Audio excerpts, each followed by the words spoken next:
बाबा जी और हुजूर जी की प्यारी साध संगत जी, राधा स्वामी जी संगत जी।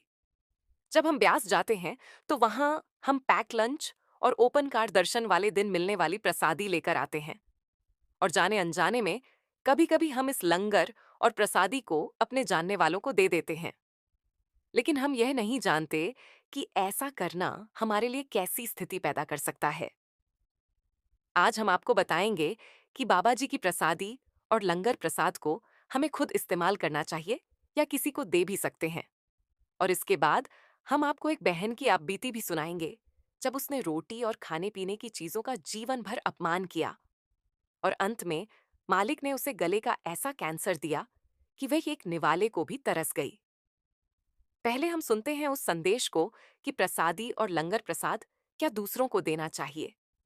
संगत जी, एक 18 साल के लड़के को जब डेरे से प्रसादी और पैक लंच मिला तो उसने ये दोनों चीजें अपने घर पहुंचने से पहले ही बीच में किसी अनजान को दे दी। और उसके बाद जो हुआ वो आप सुनिए। करीब 18 साल का एक नौजवान जो अब भी सत्संग की गहराई को ठीक से समझ नहीं पाया था, उसने बाबा जी के हाथों से मिला हुआ पैक लंच एक भिखारी को दे दिया और प्रसादी का पैकेट अपने एक दोस्त को दे दिया।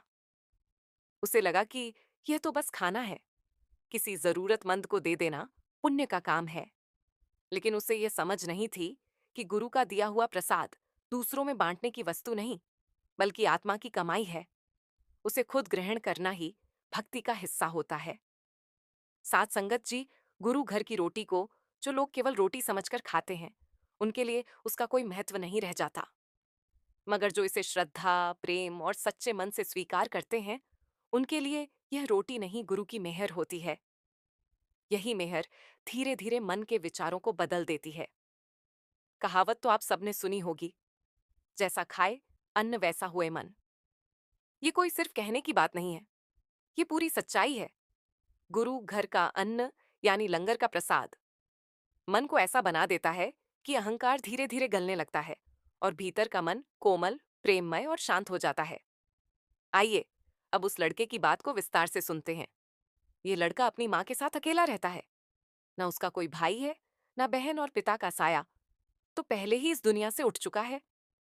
अब जो कुछ है, बस माँ और बेटा एक दूसरे का सहारा है।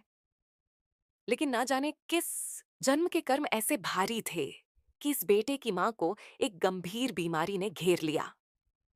डॉक्टरों ने साफ कह दिया कि अगर जल्दी इलाज न हुआ तो हालात संभालना मुश्किल हो जाएगा। इलाज के लिए जितनी रकम चाहिए, उसका आधा हिस्सा जुटाना भी इन दोनों के लिए नामुमकिन बन गया था। हमारे देश में ऐसे कितने ही लोग हैं जो सिर्फ इसलिए अपनी जान गंवा बैठते हैं क्योंकि इलाज इतना महंगा होता है कि उनकी पहुंच से बाहर हो जाता है। यही हाल इस लड़के का भी था। घर की पूरी जिम्मेदारी अब उसी के कंधों पर थी, जबकि उसकी उम्र अभी मुश्किल से 18 से 19 साल थी। संगत जी, इस परिवार का गुजारा अब तक पिता की छोड़ी हुई पेंशन से किसी तरह चलता रहा। लेकिन अगर मां को कुछ हो गया तो उस बच्चे के पास ना कोई सहारा रहेगा, ना कोई साधन। यही सोच उसकी मां को हर पल अंदर से तोड़ देती थी। मां और बेटा दोनों ही सत्संगी थे। मां ने हमेशा अपने बच्चे को नाम और भक्ति के मार्ग पर चलाया। बीमारी ने भले ही शरीर को कमजोर कर दिया हो, पर उसकी आत्मा अब भी भजन सिमरन में लीन रहने की कोशिश करती थी।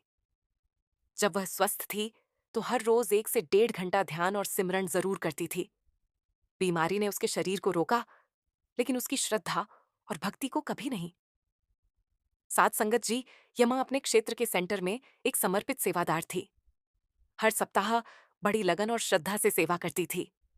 लेकिन जैसा कि हम सब जानते हैं, कर्मों का लेखा जोखा कोई नहीं टाल सकता। न जाने किस जन्म के अधूरे कर्मों का बोझ था कि उसे ये गंभीर बीमारी लग गई। शरीर कमजोर होता जा रहा था।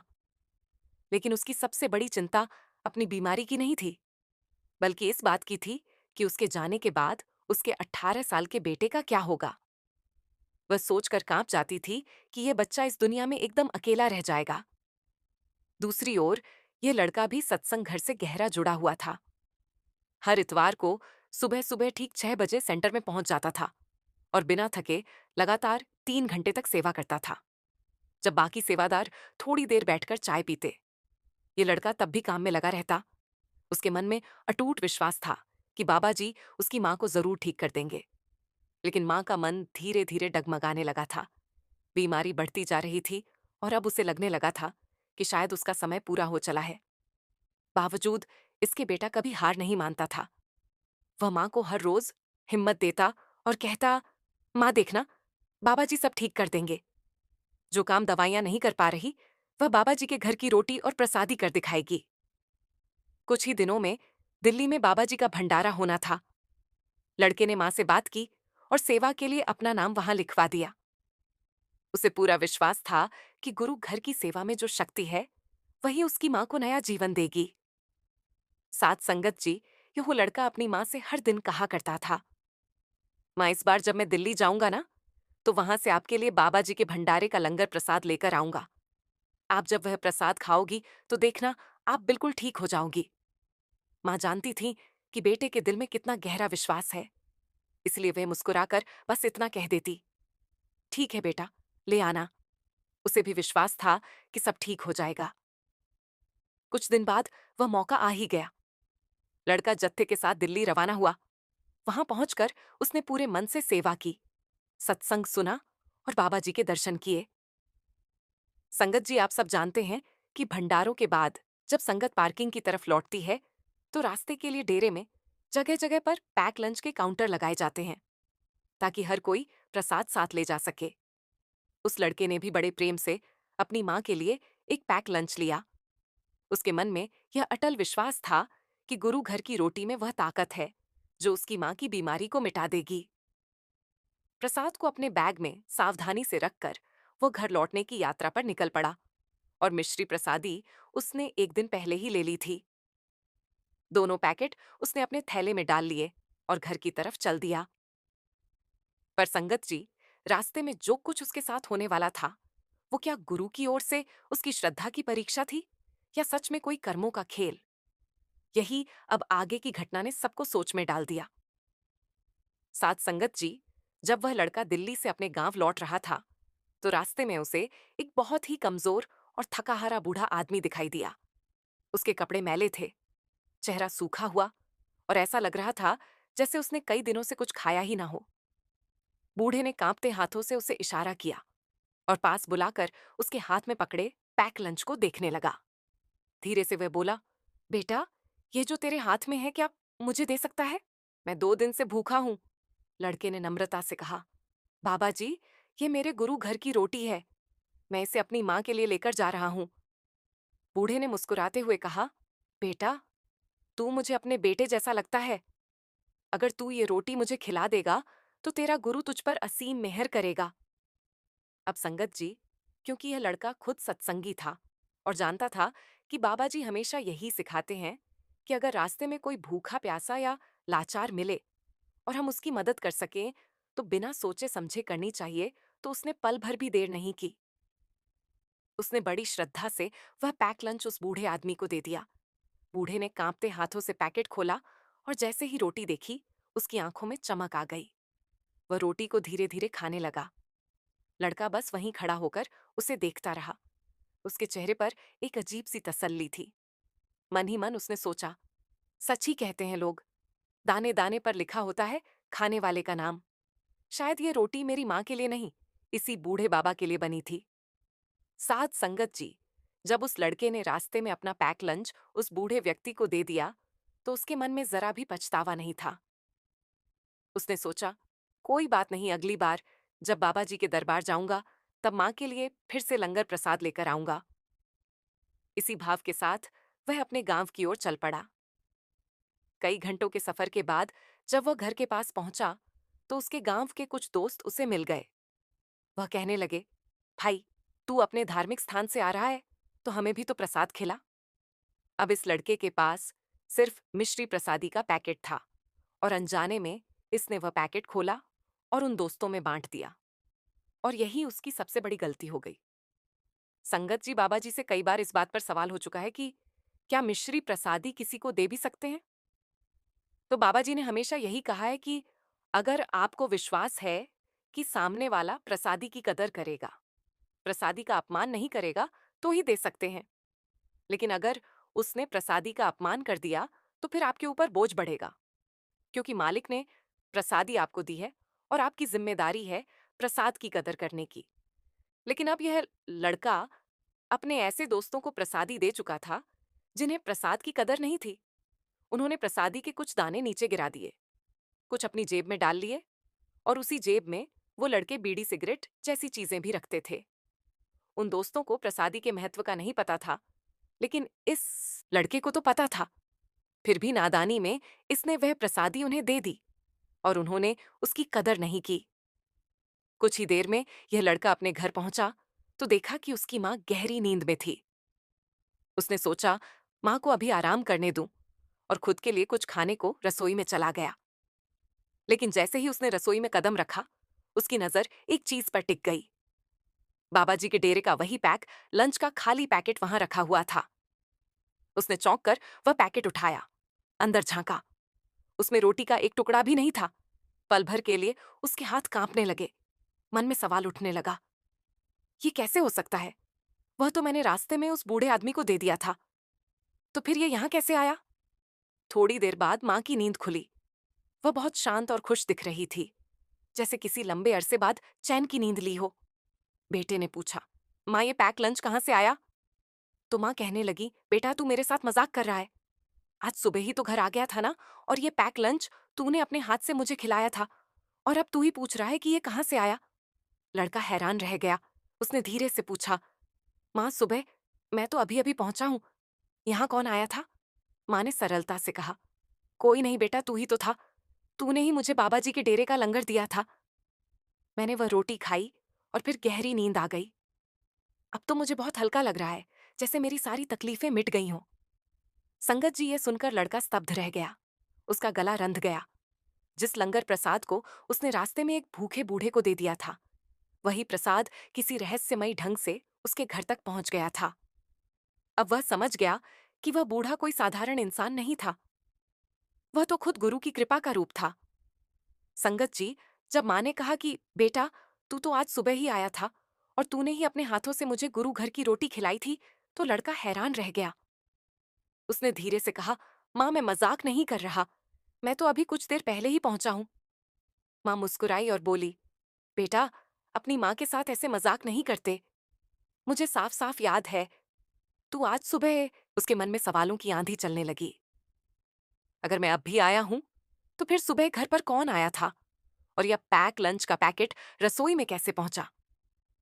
वह सोच में डूब गया और अचानक उसकी आंखों के सामने वो दृश्य उभर आया। रास्ते में मिला वो बूढ़ा आदमी जिसने उससे पैक लंच मांगा था, और वही रोटी वहीं बैठकर खाने लगा था। लड़के का दिल जोर से धड़क उठा। उसे एहसास हुआ वह बूढ़ा कोई साधारण इंसान नहीं था।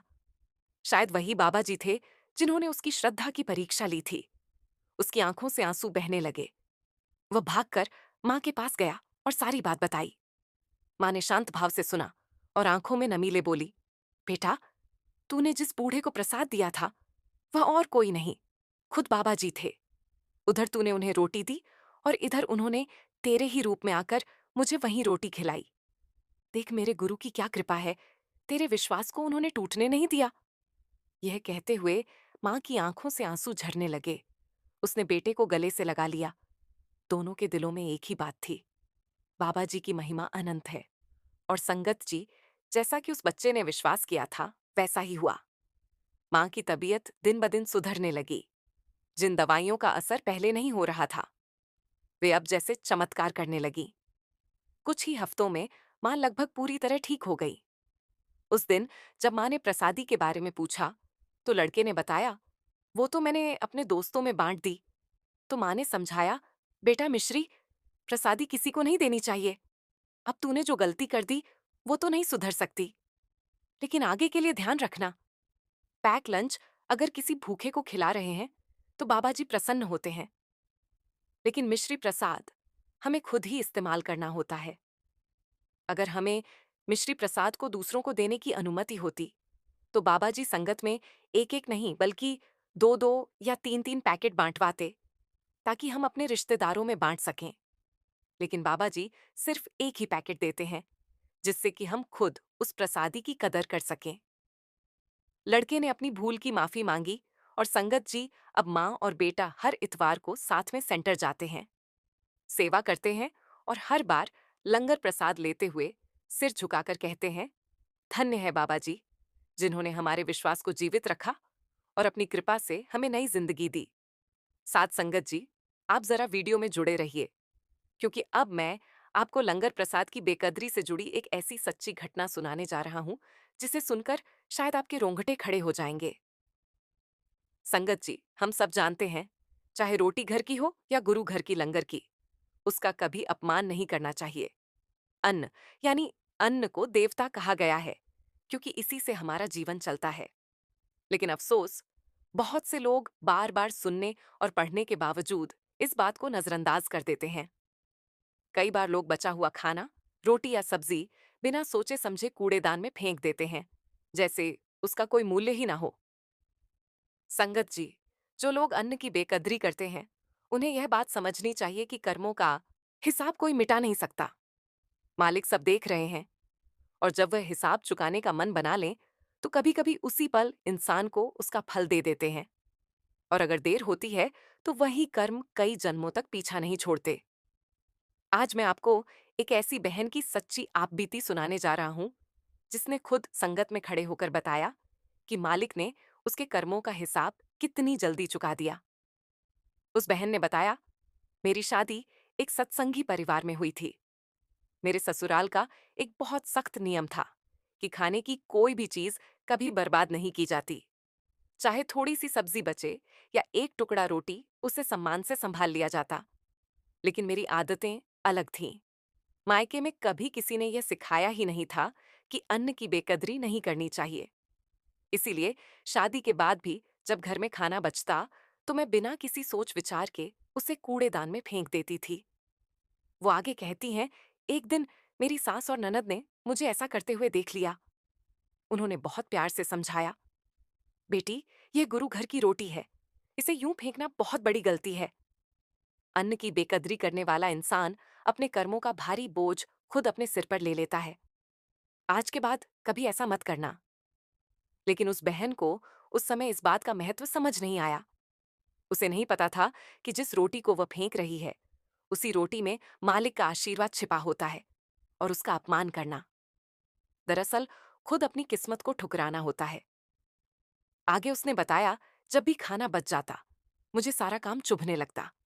मैं उसे बाहर फेंक देती और अपनी सास से कह देती कि मैंने वह खाना बाहर किसी कुत्ते या गाय को खिला दिया, जबकि सच में मैंने ऐसा कभी किया ही नहीं था। सड़क पर जानवरों को खाना डालना मुझे अच्छा नहीं लगता था। इसलिए मैं घर के बचे हुए को बिना सोचे सीधे कूड़े में डाल देती। मेरी सास बार बार समझाती, जो खाना बचे उसे तभी उतना बनाओ जितनी जरूरत है, और अगर बच ही गया तो फ्रिज में रख दो, कल भी खा लेना। पर मैं दूसरों की यह सीख सुनकर जरा सा गुस्सा हो जाती थी। मेरे मायके में हम इतने अमीर थे कि ऐसे छोटे छोटे मामलों की परवाह ही नहीं करते थे, और पुरानी सब्जी खाना हमारी आदत में भी नहीं था। ससुराल आकर भी मैं उसी आदत पर अड़ी रही। चाहे सास कितनी ही बार समझा लें, मैं खाना फेंकना नहीं छोड़ती थी।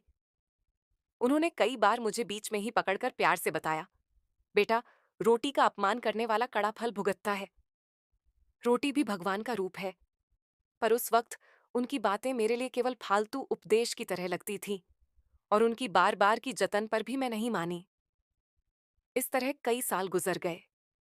एक दिन का वाकया आज भी मेरी साल गुजर गए एक दिन का वाकया आज भी मेरी यादों में ताजा है।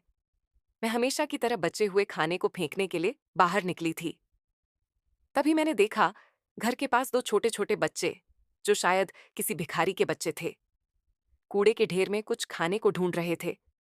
उस पल मेरे सामने भूख और बेबसी की तस्वीर खड़ी थी। लेकिन अफसोस, मेरा मन उस समय इतना कठोर और अंधा हो चुका था कि मैंने उन बच्चों को अनदेखा कर दिया। उनके सामने ही मैंने खाना कूड़े में फेंक दिया, और कुछ पलों बाद वही मासूम बच्चे उसी गंदगी में से वो रोटियां निकालकर खाने लगे। मगर उस दिन भी मेरे दिल में दया नहीं जागी। मैं बिना सोचे वापस घर चली आई। लेकिन संगत जी, मालिक का न्याय बड़ा सटीक होता है। कुछ सालों के भीतर ही मेरे कर्मों का हिसाब मुझसे वसूला गया। मेरे गले में ऐसा कैंसर हो गया कि मैं एक निवाला भी निगल नहीं पाती थी। महीनों तक अस्पतालों के चक्कर चले। इलाज के दौरान डॉक्टरों ने मेरे पेट में एक पाइप डाल दिया, जिससे तरल भोजन अंदर पहुंचाया जाता था। मैं बिस्तर पर लेटी लेटी हर पल अपने किए पर पछताती रहती। आंखों के सामने वही दृश्य घूमता। कैसे मैंने रोटी का अपमान किया था। जिस रोटी को मैंने सदा ठुकराया, आज वही रोटी मेरे लिए अमृत बन गई थी। पर मैं चाहकर भी उसे खा नहीं सकती थी। आगे इस बहन ने बताया, मेरी सास ने मुझे बहुत प्यार से समझाया कि अगर तू सच में ठीक होना चाहती है तो बाबा जी के शब्द रोज सुनाकर और हर पल मालिक की भक्ति में मन लगा। पहले तो मैं उनकी बातों को अनसुना कर देती थी, लेकिन अब मैंने ठान लिया कि इस बार अपनी सास की सलाह को नजरअंदाज नहीं करूंगी। मैंने सुबह शाम बाबा जी के सत्संग और शब्द सुनने शुरू कर दिए और हर दिन अपने किए पापों के लिए दिल से माफी मांगती रही। धीरे धीरे मेरी हालत में सुधार आने लगा। करीब 9-10 महीनों तक उस पीड़ा को झेलने के बाद मालिक की असीम संगीत दया से मैं पूरी तरह स्वस्थ हो गई। आज बाबा जी की कृपा से मैं न केवल ठीक हूँ, बल्कि सत्संग घर में सेवा भी करती हूँ। जब डेरे जाती हूँ तो मेरी ड्यूटी लंगर बर्ता में लगती है। वही स्थान जहाँ कभी मैंने रोटी की कदर नहीं की थी, आज वहीं रोटियों की सेवा करने का सौभाग्य मिला है। बाबा जी ने मुझ पर ऐसी दया की कि उन 9-10 महीनों के कष्टों से मेरे सारे कर्मों का हिसाब चुक गया। अब मैं संगत के सामने सिर झुकाकर यही कहना चाहती हूँ, अन्न का एक एक दाना अनमोल होता है, उसे व्यर्थ नहीं जाने देना चाहिए। खाना कूड़े या नाली में जाने की बजाय किसी जरूरतमंद के पेट में पहुंचे, यही सच्ची कदर है। इस बहन ने आगे संगत को बताया, संगत जी, मुझे यकीन है कि आप में से बहुत लोग अनजाने में वही गलती कर बैठते होंगे जो मैंने की थी, पर अब हमें इससे सबक लेना चाहिए। भंडारों में मैं देखती हूँ कि कई संगत लंगर में तो सारा प्रसाद खा लेते हैं, लेकिन कैंटीन में बचे हुए खाने को छोड़ देते हैं। यह आदत हमें तुरंत बदलनी चाहिए, चाहे भोजन गुरु घर का हो या अपने घर का। हर स्थिति में हमें उसकी पूरी इज्जत करनी चाहिए।